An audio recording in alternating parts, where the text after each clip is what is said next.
kita menikah itu kita tuh sudah memberikan semuanya gitu. Nah makanya harus pilih yang tepat pasti.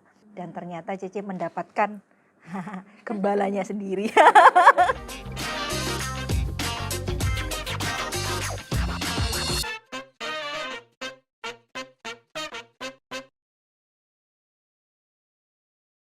Halo, welcome back to Table of Content. Masih di series yang sama yaitu Before 30 Discipleship.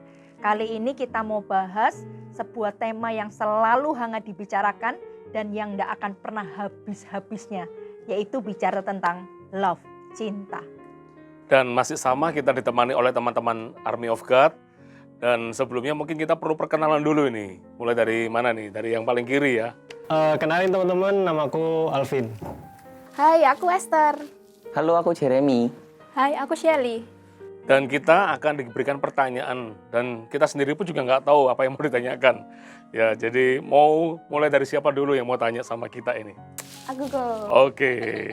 Nah, Koko sama Celani ini gimana cara taunya kalau ini pasangan dari Tuhan? Terus gimana kok bisa tahu aku mau menikah sama sesama full timer? Itu ya. Pertanyaannya pertama.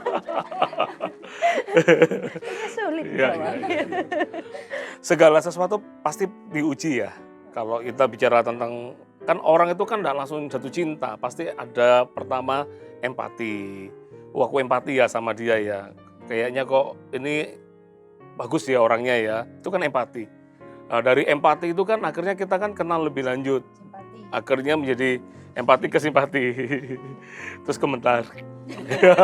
Bukan ya. Jadi kan dari situ akhirnya kan kita proses mengenal. Dari mengenal kita lihat ya, terus kita ngelihat ini pas ini kayak buat aku. Nah, bersyukurnya kita adalah kita punya pemimpin-pemimpin rohani. Kita libatkan mereka ya untuk mereka juga bisa melihat. Karena gini, orang kalau sudah jatuh cinta itu segala sesuatunya itu indah. Sampai ada istilah gini, orang jatuh cinta itu seperti sampai dia ibaratnya gini, kotoran kucing pun itu rasa coklat. Padahal kita jelas ya kalau bilang kotoran kucing itu, maaf ini ya, itu pasti kan dari baunya aja sudah nggak tahan kita. Kok bisa dikatakan coklat? Ya itu tadi, jatuh cinta itu bisa membutakan. Lah kita perlu orang-orang di atas kita yang mereka juga bisa melihat kita, bagaimana kita segala macam, bagaimana dengan orang yang kita sukai segala macam. Nah dari sana kita semua berjalan dengan baik, akhirnya ya kita melangkah lebih lanjut. Itu. Nah kalau Cece, tadi pertanyaannya pasangan hidup yang full timer ya. Nah karena kan Cece memang kan full timer. Jadi kalau Cece secara pribadi sih maunya yang full timer. Ada syarat-syaratnya kalau Cece ya. Nah karena cewek kan. Nah kalau cewek itu kan menikah itu sudah meninggalkan segala sesuatunya. Jadi kalau kita perempuan, kita menikah itu kita tuh sudah memberikan semuanya gitu. Nah makanya harus pilih yang tepat pasti. Dan kalau Cece ya, Cece sih berdoa sih sama Tuhan, yang paling enggak kerohaniannya jauh lebih rohani lah daripada Cici. Dan ternyata Cici mendapatkan gembalanya sendiri. Biasanya orang itu kan proses cinta itu kan dari sejauh mata memandang. Dokter ketemunya juga dengan dokter. Full timer ya biasanya ketemu dengan full timer karena selalu bertemu kan seperti itu. Jadi ya kebetulan temanya karena kita full timer ya, kita ketemunya di full timer. Tapi nggak selalu begitu ya. Tapi kebanyakan begitu karena ya seringkali berjumpa itu akhirnya timbul cinta dan cintanya bertambah seperti itu. Ini semisal ya, aku udah ada pasangan. Nah, tapi ketika udah menjalani sebuah hubungan itu, salah satu dari orang tua kita itu kayak nggak merestui hubungan kita. Tapi dari kitanya sendiri, kita ini sudah ya benar-benar mantap untuk lanjut, untuk serius, untuk ke tahap yang selanjutnya. Mungkin agak jauh ya. Tapi itu gimana untuk cara mengatasinya? Ya, mau jawab dulu, Ladies First? Tadi pertanyaan buat Kuku kok. Oh, buat Koko ya. Oke. Kalau kita suka, terus kita sudah hampir mau jalan sama seseorang, kalau saran saya sih jangan jalan dulu. Tapi kalau seandainya mungkin berteman, terus kita akrab, deket gitu ya, terus kita tanya ke orang tua dan orang tua nggak setuju. Menurut saya, hal yang pertama yang dilakukan adalah jangan backstreet. Oh biar aja, kadang orang bilang gini, nanti toh orang tua pasti mau, enggak, jangan juga. Kadang-kadang kita perlu tanya dulu, kenapa orang tua tuh dia nggak setuju, kita perlu tanya dulu. Karena itu tadi, pihak ketiga itu selalu melihatnya netral. Tapi kita yang jatuh cinta itu selalu melihatnya nggak netral, karena sudah dibumbui dengan kata cinta. Cinta itu membutakan kan gitu. Ya, jadi perlu libatkan, tanyain kenapa. Mungkin karena orang tua kan nggak kenal calon kita nih, ya kan. Dia ada pertimbangan segala macam. Ya, itulah waktu yang terbaik untuk pasangan kita, calon pasangan kita ini bisa menunjukkan bahwa dia nggak seperti yang di label itu. Nah, makanya tujuin. Tapi kalau memang benar yang kata orang tua kita seperti itu, ya itu berarti rambu-rambu juga buat kita dong. Jangan sampai kita memaksa, pokoknya maju terus, ya terus tak maju gitu ya. Maju tak gentar-gentar tak maju gitu ya. Kan nggak bisa. Kita harus coba dengarkan seperti itu. Tapi biasanya memang orang tua selalu ada pertimbangan. Kosem pacaran itu hanya sekali, hanya Celani. Tapi dekat dengan seseorang itu ada beberapa. Kadang-kadang ya tak libatkan orang tua, tak ceritain, saya lagi ada simpati nih sama seseorang kayak gitu. Dan beberapa itu mereka pasti punya pandangan juga. Tapi entah kenapa ketika nama Celani waktu itu, terus orang tua itu bilang oke, gitu. Ya jadi ya itu lebih enak sih ya. Lalu jangan lupa juga kalau orang tua itu kan wakil Tuhan di muka bumi ini ya. Sekalipun orang tua kita juga punya kekurangan dan kelemahan, tapi mereka itu adalah Tuhan itu menitipkan kita itu di mereka gitu. Jadi restu mereka tuh perlu. Jadi jangan backstreet, juga jangan menghalalkan segala cara untuk bisa, maksudnya itu untuk restu memaksakan itu kita harus hindarilah yang kayak gitu karena restu orang tua itu perlu kayak gitu. Nah caranya adalah ya kalau memang nih kita sudah benar-benar jatuh cinta atau kayak apa ya, tunggulah sampai orang tua itu merestui baru kita menikah. Lalu kalau enggak gitu gimana caranya kita, misalnya kayak ini Kosem sama Cece gitu, jadi gimana caranya Cece ini membawa Kosem supaya bisa diterima di keluarga, karena kan perlu kan kayak gitu. Setiap orang kan pasti punya karakter dan pemikiran yang berbeda-beda ya, Cie, ya, Diago. Nah, nggak jarang itu yang membuat banyaknya perbedaan. Bahkan nggak jarang juga itu ujungnya adalah pertengkaran gitu kan. Nah, gimana sih caranya supaya dalam sebuah hubungan itu kita bisa mengatasi permasalahan tanpa adanya pertengkaran? Nah, kalau orang sudah di level dia itu punya, maksudnya ada konflik tapi tidak sampai bertengkar, itu berarti orang itu sudah dewasa. Bagus. Tapi ada orang kan macam-macam, tidak selalu orang itu punya kedewasaan gitu. Tapi ya akhirnya bertengkar duluan gitu. Nah, mungkin pertanyaannya bagaimana untuk mengatasi konflik dalam sebuah hubungan gitu kan. Nah, perlu yang namanya kedewasaan yang pasti. Lalu yang kedua tuh gini, kalau menyelesaikan sebuah masalah itu jangan kemana-mana juga. Kadang kan namanya perempuan terutama itu kan melebar. Jadi masalahnya apa tapi ngomongnya apa gitu kan. Nah, kalau ada konflik atau masalah ya to the point ke masalahnya gitu. Lalu kalau bukan cuma kepada masalahnya, tapi ketika membahas itu juga jangan ngomong pribadi orang, tapi ke masalahnya aja, jangan pribadinya. Ada kan misalnya, oh kamu tuh dari dulu memang kayak gitu, tidak akan pernah berubah. Nah itu kan kamu ngomong langsung ke pribadinya, bukan kepada permasalahannya. Nah itu akan merusak sebuah hubungan. Ketika ada konflik terjadi dan kita serang orangnya bukan kepada masalahnya, itu sangat merusak hubungan kayak gitu. Nah supaya, dan dalam setiap hubungan tuh nggak mungkin lah terlalu mulus, tuh nggak mungkin. Pasti ada konflik, pasti ada masalah. Tapi how to handle gitu kan? Bagaimana untuk kita mengatasi pertengkaran segala macam kayak itu. Kalau pertengkaran itu kan biasa, semua orang pasti pernah ngalami. Apalagi pria dan wanita kan beda. Cuman kalau sampai pertengkarannya itu sampai menjurus ke fisik atau apa, ya kita perlu pertimbangkan. Kalau pacaran aja sudah begitu, masa mau melangkah lebih lanjut? Gitu. Jangan dicoba dulu, jangan. Kasih kesempatan untuk dia berubah dulu. Sambil dikasih waktu, lihat dulu juga. Mungkin kadang-kadang Tuhan tunjukkan itu. Kadang masih pacaran aja, tengkarnya sudah melebihi atau apapun gitu ya. Jadi itu yang kita mungkin harus, makanya kalau pacaran harus dilihat dua mata dibuka lebar-lebar. Jangan ditutup satu mata. Ada orang kebalik, jatuh cinta, satu mata ditutup. Yang dilihat seneng-senengnya, bagus-bagusnya. Tapi setelah menikah, ternyata yang buta itu melihat. Dulu sebenarnya nggak buta sih, setelah punya cuma terbuka. Setelah menikah baru dilihat dua mata lebar-lebar, keliru. Kalau sudah menikah, tutup satu mata. Apa yang ditutup? Adalah kekurangan pasangan. Karena kekurangan pasangan itu adanya di kita. Ya karena buat apa kita menikah dengan karena cocok? Karena kita sama bajunya, enggak. Kita menikah itu karena nggak cocok sebetulnya.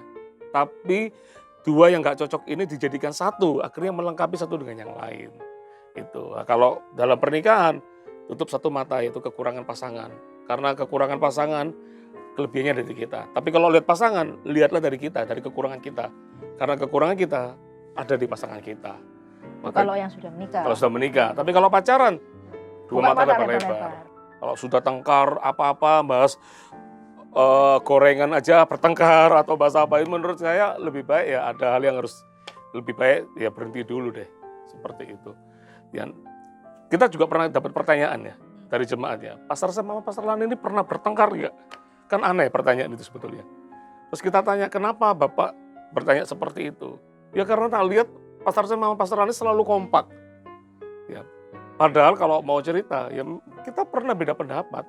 Pasti beda pendapat. Tapi ujungnya adalah bukan terus berhenti, enggak sapa-sapaan sampai 1 hari atau apa, enggak. Kadang kita perlu menenangkan waktu, iya. Tapi setelah itu kita akan memulai lagi pembicaraan. Karena kita tahu bahwa buat apa memenangkan perdebatan tapi merusak keintiman. Itu kalau sudah Kan? menikah. Kalau sudah menikah lagi ya. Kalau pacaran ya jangan ya. Ya sama juga toh. Iya. Mungkin Merusak hubungan, merusak hubungan. hubungan. Gitu. Buat apa memenangkan perdebatan tapi bisa merusak hubungan. Ya Seperti kan? itu. Sebenarnya kalau orang apalagi misalnya pacaran atau pernikahan sebenarnya itu enggak ada masalah sih. Ya kan? Itu cuma masalah ego kadang kayak gitu. Sebenarnya dalam sebuah hubungan tuh masalahnya cuma masalah hati aja. Aku mau nanya nih, Pak Sam Jalani. Nah ini kan mungkin sering ada di teman-teman oke ya, Pak Sam Jalani. Kenapa kok tiap kita itu nggak usah bagian pacaran ya, Pak Sam sama Jalani, tapi dekat gitu. Dekat sama orang itu kenapa kok kita harus tetap lapor sama kayak pemimpin gitu. Gimana kalau misalkan orang itu merasa nggak mau terlalu digubris gitu masalah. Iya, diurusin gitu. Kalau itu tuh gimana ya? Kenapa? Dan Kita enggak pernah nyuruh lapor kok. Jadi enggak ada sudah laporan. Tapi lebih tepatnya gini. Kalau kita juga bukan, maksudnya kita juga jadi pemimpin, bayangkan kalau kita punya jemaat 1000, masa 1000 mau lapor semua sama kita kan gitu kan. Tapi lebih kepada dari kalian aja sendiri. Kalian ketika dalam kehidupan kalian pacaran ini mau melibatkan pemimpin enggak gitu, supaya jagain kalian. Pemimpin ini kan berjaga-jaga untukmu. Kita, apalagi Cece bayangin, misalnya segitu orang tuh. Lalu Cece punya gembala kan banyak juga. Lalu apa-apa lapor semua sama kita, ya ngapain juga gitu kan. Maksudnya Cece juga, maksudnya pekerjaan Cece bukan dengar laporan semua itu gitu. Tapi lebih kepada ini loh kalau Cece boleh bilang, lebih kepada dari kitanya. Karena masa pacaran itu kan bahaya ya, apalagi bukan zaman now sih, dari dulu orang sudah dosa seks segala macam itu bukan menakutkan ya, itu sudah mengintip siapa aja gitu. Nah itu lebih kepada kitanya. Kalau kita sadar bahwa iya ya kita ini perlulah dijagai di area ini, supaya kita tidak jatuh, supaya kita tidak salah, supaya kita ini juga, maksudnya itu kan eman ya, udah hidup sungguh-sungguh sama Tuhan. Gara-gara jatuh cinta, jatuh dalam dosa. Masa setelah itu enggak usah jatuh cinta kan enggak mungkin, kita kan ya mau menikah gitu kan. Jadi lebih kepada kitanya sih, jangan harus lapor pemimpin atau apa, jangan itunya. Tapi lebih kepada, ya aku memang perlulah, maksudnya perlu di mentoring di area ini, perlu dijagain di area ini. Nah kalau kamu sadar kayak gitu tuh, kamu enggak usah lihat, wah aku jatuh cinta sama orang, aku harus lapor pemimpin, enggak perlu gitu. Tapi kamu sendiri akan datang, iya aku nih perlu nih. Karena aku tahu nih kelemahanku di sini misalnya gitu, dan aku perlulah, aku kan ya enggak mau gonta-ganti pacar apa segala macam. Biasanya kalau orang tanda kutip harus lapor-lapor ke rasanya ini, nah itu biasanya lebih kepada dia itu enggak mau dari dianya sih. Mungkin dia ya aku enggak mau lah, ya itu lain cerita. Tapi kalau Cece secara pribadi, namanya anak muda itu kan itu area yang benar-benar penting lah ya gitu ya, supaya kita juga enggak jatuh. Jadi kalau Cece sih mau melibatkan pemimpin, makanya waktu itu Kosem dulu ya, masnya itu cerita sama aku Philip gitu kan, Mas senang sama Cece, kok aku sing cerita ya, malu aku jadinya gitu. Jadi akhirnya ya kita libatin pemimpin. Konteks pemimpin itu kan salah satunya adalah berjaga-jaga. Jadi bukan kita lapor itu, harus lapor untuk ini, seperti bukan. Tapi kita tahu bahwa kita perlu dijaga juga. Namanya kita orang muda ya, Kosem nama Celani juga masih muda. Kalian lebih muda lagi berarti ya. Jadi orang muda itu kan yang nggak punya itu apa? Pengalaman kehidupan. Kadang mereka coba-coba segala macam. Makanya kita perlu yang namanya ada pemimpin di atas kita yang bisa menjaga kita di situ sebetulnya. Kalau kita mau mencintai dan dicintai itu kan haknya kita. Tapi kalau kita melibatkan pemimpin untuk berjaga-jaga, paling tidak itu ada yang menjaga kita gitu ya. Supaya sayang kan kita sudah punya pelayanan, kita sudah dipakai Tuhan. Tiba-tiba karena kita tidak mengerti, kita jatuh di situ kan sayang. Memulainya lagi itu takes time. Lebih baik kita dijagai supaya segala jalan kita lebih enak, seperti itu. Berarti dari kesadaran diri sendiri. Iya, kesadaran untuk karena kita mau dijagai, dibimbing, ada yang bimbing kita lah, seperti itu. Aku mau tanya, setiap orang itu kan pasti pengennya kalau dalam sebuah hubungan kan pasti langgeng, kalau bisa sampai tua, bahkan sampai maut memisahkan gitu kan. Nah, tapi tiap orang kan juga punya yang namanya rasa bosan. Bahkan aku tuh sering banget menemui orang-orang yang berpisah hanya karena rasa bosan terhadap pasangannya gitu. Nah, gimana sih cara mengatasi dan menghindari rasa bosan dalam sebuah hubungan? Karena dia enggak punya visi buat apa. Makanya pacaran itu bukan untuk gonta-ganti ya. Harus tahu fungsi pacaran itu apa. Nah, kalau cuma pacaran buat senang-senang ya bakal begitu. Dia enggak akan cuma satu ini, sama itu nanti iya gitu. Karena dia enggak punya visi dalam berpacaran. Sebenarnya pacaran sendiri itu kan visinya untuk menikah kan gitu. Nanti kalau menikah, nah baru ada visi berikutnya. Nah, kalau enggak punya visi di dalam pacaran akan kayak gitu, bosan gitu. Tapi kalau orang itu ada visi gitu ya, kayak Cece, waktu itu kan Cece Kosem gitu, dan Cece tahu bahwa sebelum Cece jadian itu kan sudah listnya sudah, ya ini seperti yang aku mau, ini segala macam, sudah lewat taraf doa puasa gitu ya. Tapi maksudnya itu udah ini, lalu ya udah sama Kosem, dan Cece tahu bahwa menikah gitu loh. Jadi kata bosan segala macam itu menurut Cece ya enggak ada ya kayak gitu. Kayak contoh sekarang ini menikah udah berapa ya, kok ini salah apa ya? 18 ya, 18 tahun, mau 18 tahun gitu. Bosan? Enggak. Kenapa? Soalnya dalam pernikahan tahu mau ngapain gitu. Ada punya visi, ada punya goal gitu.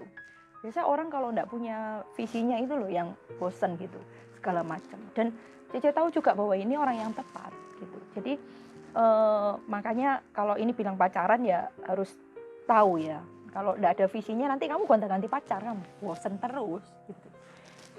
Bosen karena pasangan nggak dewasa ya bisa juga. Tengkar, terus akhirnya ya capek juga ya. Sebenarnya bukan bosen tapi capek. Tapi betul kata Celani tadi, bosen itu kalau orang nggak punya visi ya akhirnya nggak ada ujungnya ya ngapain seperti itu terus gitu ya. Tapi kalau kita punya goal yang sama, punya mimpi yang sama, pernikahan itu, hubungan pacaran itu juga akan menyenangkan gitu loh. Dan kita sudah ngelihat mimpinya, nanti akan menikah. Nanti di dalam pernikahan pun aku nggak cuma menikah, tapi aku mau punya pernikahan yang berbintang 5. Pernikahan yang nggak cuma diberkati, tapi juga bisa menjadi berkat bagi Tuhan, bagi sesama. Sebetulnya kalau bicara tentang bosan ini kita juga nggak pernah ngalami. Kalau saya pacaran baru sekali, ya kan. Jadi ya sejauh ini senang banget gitu loh. Dan sampai selama-lamanya ya tetap akan senang terus gitu ya. Karena Kosem juga merasa bahwa tanpa Celani ya ada yang hilang di hidup Kosem. Dan Kosem bersyukur, termasuk salah satu pria yang bersyukur menemukan orang yang tepat di dalam hidupnya Kosem. Seperti itu. Benar-benar cinta pandangan pertama. Oh iya. Kosem sama Celani, aku mau ada satu pertanyaan lagi nih. Nah, kira-kira apa sih yang harus dipersiapkan dari diri kita sebelum masuk ke tahap memilih pasangan itu? Kira-kira apa aja yang harus dipersiapkan? Kriterianya. lebih ke kriteria. Ya, misalkan dari kita harus siap apa mental dulu atau apa begitu. Ada satu istilah bagus, gambarannya adalah seperti bolpen gitu ya. Kadang-kadang kita tuh selalu punya keinginan itu berharap punya pasangan, punya bolpen itu yang mahal gitu ya. Kan tapi nggak bisa menyebut merek ini ya. Katakanlah itu merek yang harganya ratusan ribu gitu loh. Tapi coba lihat diri kita. Kita ini bisa enggak? Kita ini apakah kita di level yang sama dengan bolpen itu? Jangan-jangan kita masih levelnya yang ribuan. Yang 100-an ribu, yang 1 ribuan. Sama juga dengan pasangan. Kalau ditanya tentang mencintai seseorang, menyukai seseorang, orang pasti kalau mau mencintai cari yang the best lah. Yang kalau pria kan cari yang cantik, yang baik, yang pokoknya kita cari semua yang baik-baik itu semua. Tapi pertanyaannya adalah, kalau kita mau yang seperti itu, pertanyaan saya adalah nilai kita itu juga apakah sama dengan nilai orang itu? Orang mungkin bisa mendapatkannya, ibarat bolpen tadi yang tak gambarkan, mungkin bisa dapat bolpen yang mahal. Tapi pertanyaannya, apakah kamu bisa isi tintanya kalau itu habis? Kan pasti beda gitu ya. Nah, makanya kalau kita mau dapat yang nilai yang seperti yang kita mau ya, upgrade diri kita. Apa yang di-upgrade? Ya semua hal. Bagaimana kita memperlakukan, bagaimana kita bisa memberikan teladan kehidupan, bagaimana kita bisa level kita juga dibikin level up gitu ya. Itu akhirnya menjadi kacamata kita. Apakah nggak bisa? Bisa. Selama kita mau berusaha. Justru jadi lucutan untuk kita menjadi pribadi yang lebih baik sebelum mendapatkan yang kita ingini itu kan, seperti itu. Kalau persiapan untuk memilih pasangan segala macam, kayaknya namanya orang jatuh cinta nggak ada persiapan deh, ya kan? Jatuh cinta bisa anytime, kapan aja. Tapi ketika kamu jatuh cinta sama orang itu, ya kamu senang sama orang itu, kamu lihat orang itu tuh levelnya semana gitu. Nah kalau dia tuh nilainya 10, ya kamu harus 10 juga dong gitu. Kalau dia levelnya misalnya 9, ya kamu juga harus 9. Nah sebelum kamu mendapatkan sang idaman, ya kamu harus upgrade diri, sama seperti yang tadi diceritakan sama Kosem kayak gitu. Nah sebelum itu semua, kalau dalam hal rohani, bawa doa juga, bawa doa, libatin pemimpin, selalu gitulah. Jadi sebelum jadian atau apa, libatin orang tua. Kalau misalnya udah umur, ya lihat umurnya toh. Kalau kamu masih umur 15, ya enggak, berteman lah sebanyak mungkin gitu ya. Tapi kalau kamu sudah umur 2, laki berapa misalnya 27, 28, boleh lah. Karena kan sebentar lagi udah, itu kan berarti sudah mapan, kerja segala macam. Kuliah boleh lihat, boleh lah kalau menurut Cece ya. Tapi kalau masih sekolah, berteman lah sebanyak mungkin. Belum waktunya lah ya. Hidup masih panjang kan, masih harus kerja ini segala macam. Nah jadi kan begitu sudah lihat, aku nih seneng sama ini gitu, libatin Tuhan, didoain, bukan didoain, dipuasain, dia harus jatuh cinta sama aku, nggak usah ya. Nanti semua indah pada waktunya. Lalu ya pemimpin, kalau misalnya kamu udah serius, orang tua segala macam gitu. Harus bersabar berarti. Harus segala sesuatu yang ada prosesnya itu hasilnya indah. Oh iya. Sabar dan terus mengupgrade diri. Oke, Cece, aku mau tanya lagi. Jadi, Koko dan Cece kan pernah muda dan masih muda. Nah, ini tuh pernah nggak Cece sama Koko itu ketemu sama lawan jenis yang friendly? Terus gimana sih cara bedainnya? Oh, dia tuh friendly aja atau interest sama kita? Dan kalau misal kita kan nggak bisa bedain ini friendly, ini interest, terus kita terlanjur baper. Nah itu gimana cara menanggulanginya? Sebenarnya itu jawabannya. Jadi orang jangan baperan. Iya, itu jawabannya. Karena ini kalau cewek yang disenengin cowok ya gitu. Cece tahu dia senang sama Cece, lalu ini memang benar-benar cuma biasa teman segala macam, enggak ada masalah. Kalaupun dia senang sama Cece, pas Cece enggak senang sama dia, bukan berarti juga Cece menjauhi, enggak. Kenapa? Bersahabat sama banyak orang aja gitu. Yang penting kita nggak usah baperan. Maksudnya baperan itu, wah lebay atau apa, biasa aja kali gitu kan. Maksudnya itu dari situ kamu cari yang terbaik kan gitu. Jadi sebenarnya jawabannya ada dari pertanyaanmu sendiri. Kita jadi orang enggak boleh baperan gitu. Nah, kamu pasti bisa bedain. Dan kalaupun memang kamu nggak senang sama orang itu ya nggak apa-apa. Bukan berarti kan juga menjauhi kalau dia senang sama kita. Dan juga untuk perempuan juga terutama ya, mention ya. Jadi jangan, maksudnya itu kita ini kan mahal gitu ya, seperti permata gitu kan perempuan itu ya. Jadi bagaimana bersikap, bagaimana bertindak, tindak tanduk kita tuh harus juga mahal gitu. Karena kita ini kan putri-putri kerajaan Allah gitu. Jadi seperti itu. Dan biasanya nih tips aja ya, ini biasanya, nggak tahu kalau zaman now ya. Cowok tuh sukanya kepada perempuan yang bukan jual mahal gimana sih, tapi maksudnya dia itu bisa jaga dirinya, jaga perkataannya, jaga sikapnya gitu. Tak rasa kayak gitu, benar nggak ya cowok? Benar ya? Harus tanya sama Oh, saya. iya. Iya, bener. Hanya benar itu aja jawabannya. Dan sudah jelas kayaknya sama Celani ya. Kira-kira jawab enggak, Esther? Jawab. Tapi seringkali merasa itu enggak apa Celani kayak merasa terganggu gitu.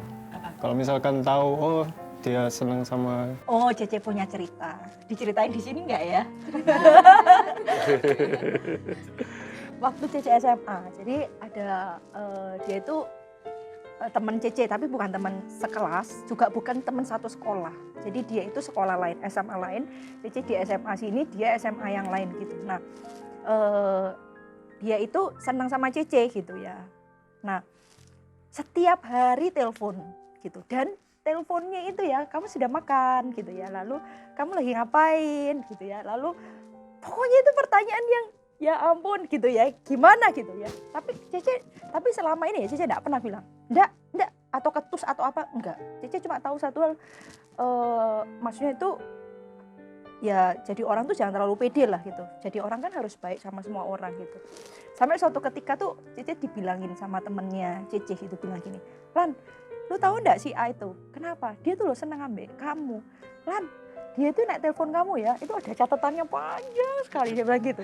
Nomor 1 dia jawab ini, nanti 2, 3 sampai pantesan.